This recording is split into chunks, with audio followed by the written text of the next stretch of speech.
आज के स्टोरी बहुत ही खास होने वाले हैं, तो इस स्टोरी को ध्यानपूर्वक जरूर सुने। तो चलो स्टार्ट करते हैं। कामिनी बहुत ही खूबसूरत औरत थी। उसे अपनी खूबसूरती पर बहुत घमंड था, लेकिन उसकी शादी बहुत ही साधारण दिखने वाले आलोकनाथ से हो गई थी, जिसे वो बिल्कुल भी पसंद नहीं करती थी। आलोकनाथ दफ्तर के मार्केटिंग विभाग में क्लर्क का काम करता था। महीने के 15 दिन वो टूर पर ही रहता, तनख्वाह भी ठीक ही थी। लेकिन कामिनी की हर दिन नई नई फरमाइशों को पूरा करने के चक्कर में महीने के पहले हफ्ते ही उसकी सारी तनख्वाह खत्म हो जाती थी। एक दिन की बात है, सुबह का समय था। कामिनी बिस्तर पर लेटी हुई थी, तभी आलोकनाथ ने उसे जगाते हुए कहा, क्या बात है कामिनी, आज बहुत देर तक सोई हुई हो?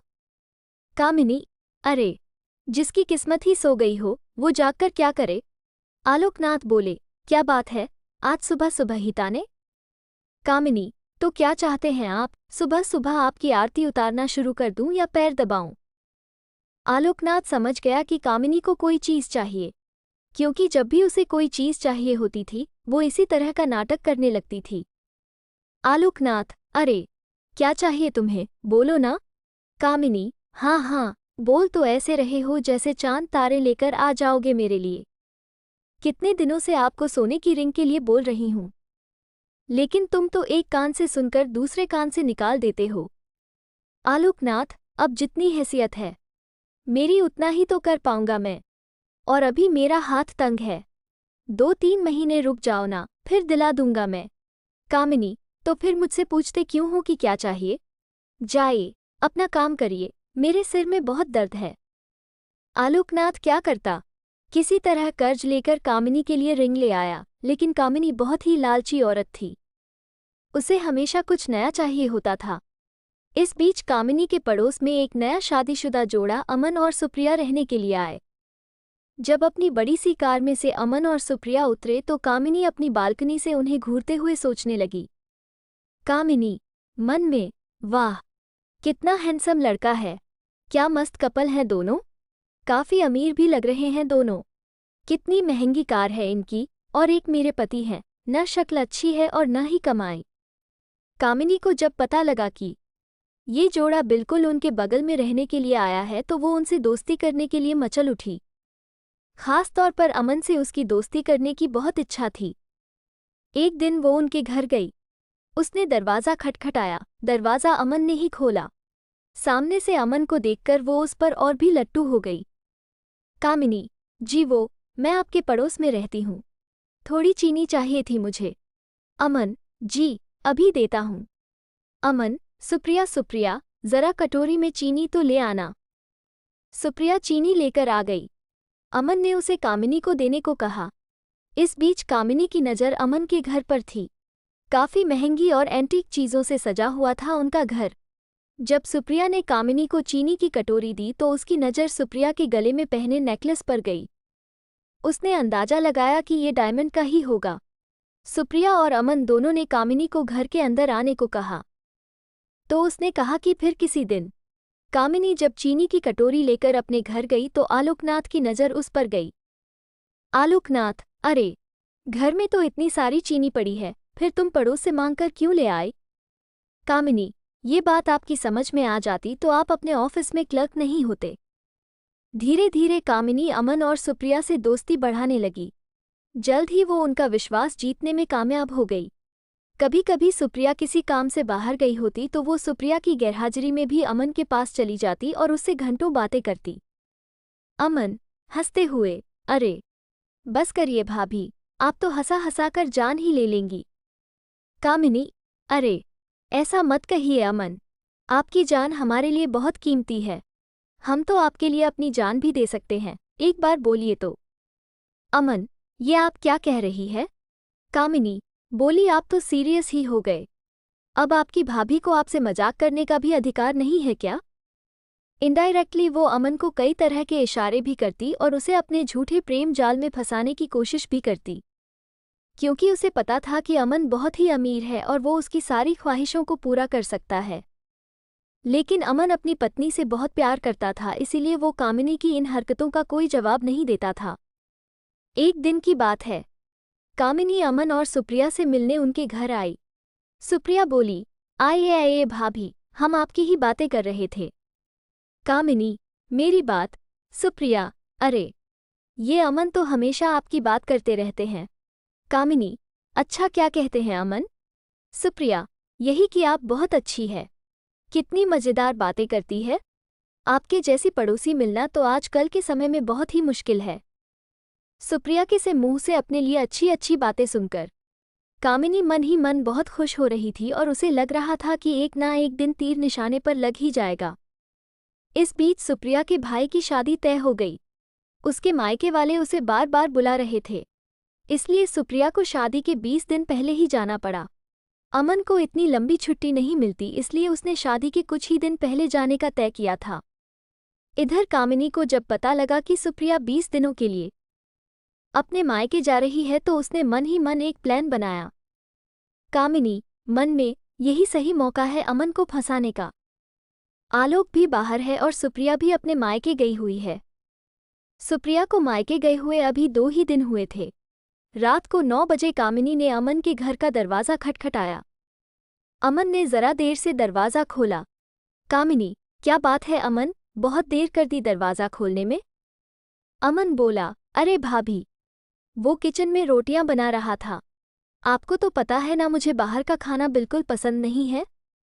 कामिनी, अरे तो मुझे कह दिया होता, मैं बना देती। लगता है आप मुझे पराया समझते हैं। अमन, अरे नहीं नहीं भाभी, ऐसी बात नहीं है। मुझे खाना बनाना अच्छा लगता है। कामिनी, लेकिन मुझे ये अच्छा नहीं लगता कि मेरे रहते हुए आप किचन में खाना बनाएं। कामिनी भले ही अपने घर में कम ही खाना बनाती थी, लेकिन यहाँ तो उसका मकसद कुछ और था। वो किचन में गई और उसके लिए फटाफट खाना बनाने लगी। उसने ना सिर्फ खाना बनाया बल्कि अमन को खिलाया भी।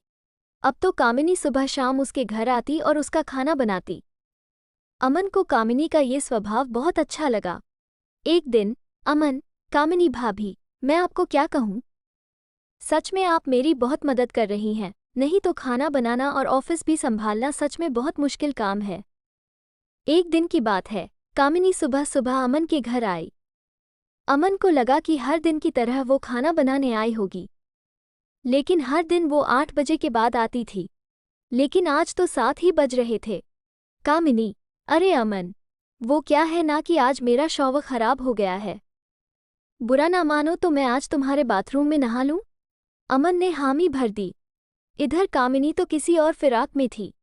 उसने अमन के बाथरूम में कैमरा छुपाया और उसमें ऑटोमेटिक क्लिक बटन ऑन कर दिया। थोड़ी देर बाद वो जोर से चिल्लाई। अमन डर गया कि आखिर क्या हो गया। वो भागा भागा बाथरूम के पास गया। उसे देखकर कामिनी अचानक से उससे लिपट गई और उसे जोर से पकड़ लिया। अमन को समझ नहीं आ रहा था कि आखिर हुआ क्या है। इधर कैमरा अपना काम कर रहा था। कामिनी बहुत देर तक जब उससे लिपटी रही तो अमन को भी अब अच्छा लगने लगा था। लेकिन अचानक अमन को लगा कि उससे गलती हो रही है, इसलिए उसने उसे झटके से हटाया। कामिनी, ओह सॉरी अमन। वो क्या है ना कि नहाते नहाते अचानक से पता नहीं कहाँ से दो छिपकली बाथरूम में निकल आई। उसे देखकर ही मैं डर गई और जोर से चिल्ला पड़ी। अमन अब भी कामिनी से अपनी नज़रें नहीं मिला पा रहा था। इधर कामिनी अपने प्लान में कामयाब हो गई थी। अमन के साथ उसकी सारी तस्वीरें कैमरे में कैद हो गई थी, जिसमें उन दोनों ने एक दूसरे को गले से लगा रखा था। अगले दिन वो सारी तस्वीरें अमन को लिफाफे में अपने घर के बाहर पड़ी मिली। उन तस्वीरों को देखकर उसका दिमाग झन्ना गया। तभी कामिनी वहां गई। उसके हाथ में भी एक लिफाफा था। कामिनी, अमन, ये देखो, किसी ने कल हमारी तस्वीरें खींच ली है। वो मुझे ब्लैकमेल कर रहा है और कह रहा है कि अगर मैं 1 लाख रुपए उसे नहीं दूंगी तो वो ये तस्वीरें मेरे पति को दिखा देगा। अमन देखो, मैं एक सीधी शादी भारतीय नारी हूँ। मुझे नहीं पता कल किसने ये हरकत की है। अमन को भी कुछ समझ नहीं आ रहा था। उसने 1 लाख रुपए कामिनी को दे दिए। हालांकि उसे कामिनी पर रत्ती भर भी शक नहीं था, लेकिन कामिनी ने एक बार फिर से उससे 5 लाख रुपए मांगे तो उसका दिमाग ठनका। फिर भी उसे ज्यादा शक नहीं हुआ। उसने 5 लाख रुपए भी उसे दे दिए। लेकिन जब अमन सुप्रिया के पास जाने की तैयारी कर रहा था तो कामिनी ने फिर से उसे 2 लाख रुपए मांगे। इस बार अमन को लगा कि दाल में जरूर कुछ काला है। हालांकि गलती उससे भी तो हुई थी। अमन ने बहुत सोचा और उसने सुप्रिया से माफ़ी मांगते हुए उसे सारी बातें बता दी। सुप्रिया उसी समय अपने मायके से अमन के पास लौट आई। उस दिन कामिनी जब शाम को 2 लाख रुपए लेने आई तो उसने सुप्रिया को देखा। सुप्रिया को देखकर उसका चेहरा उतर गया। कामिनी, अरे तुम कब आई सुप्रिया? सुप्रिया, जी अभी आई हूँ भाभी। उसके बाद सुप्रिया ने अमन और कामिनी की सारी तस्वीरें उसे दिखाई और कहा, सुप्रिया, भाभी, आपने मुझे बताया क्यों नहीं कि कोई आपको इन तस्वीरों के लिए ब्लैकमेल कर रहा है? मैं अभी इन तस्वीरों को लेकर पुलिस स्टेशन जा रही हूँ। पुलिस का नाम सुनते ही कामिनी के होश उड़ गए। उसे अपनी पोल खुलने का डर सताने लगा। उसने पुलिस स्टेशन ना जाने की बात उनसे कही लेकिन सुप्रिया अड़ी रही। आखिरकार कामिनी टूट गई और रोते रोते उसने अपना गुनाह कबूल कर लिया। सुप्रिया, मुझे शर्म आती है आप जैसी औरतों पर जो अपने मतलब के लिए दूसरे मर्दों को फंसाती हैं। अरे आलोक भैया, में क्या कमी है? वो बेचारे तो आपको हर खुशी देने की कोशिश करते हैं, लेकिन पता नहीं आपको ऐसा क्या चाहिए जो आपका लालच खत्म ही नहीं होता। कामिनी को अपनी गलती का एहसास हो गया था। उसने उन दोनों से माफ़ी मांग ली, लेकिन अमन और सुप्रिया ने कुछ दिनों बाद अपना फ्लैट खाली कर दिया और वो कहीं और रहने चले गए। तो दोस्तों, आपको ये मज़ेदार कहानी आपको कैसी लगी, हमें कमेंट करके ज़रूर बताएं। अगर आपको अच्छा लगा तो मेरे चैनल को लाइक शेयर सब्सक्राइब ज़रूर करें। मिलते हैं नेक्स्ट वीडियो में, तब तक के लिए बाय।